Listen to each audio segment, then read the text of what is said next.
So this is what a regular Mercedes-Benz headrest looks like, as you can see here.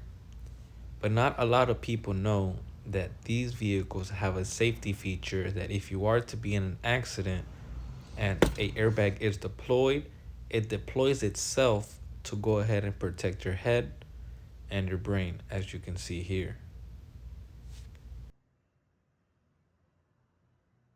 I'm going to be showing you guys how to reset it. You want to go ahead and get both hands, and you're going to align that center track and that T as well.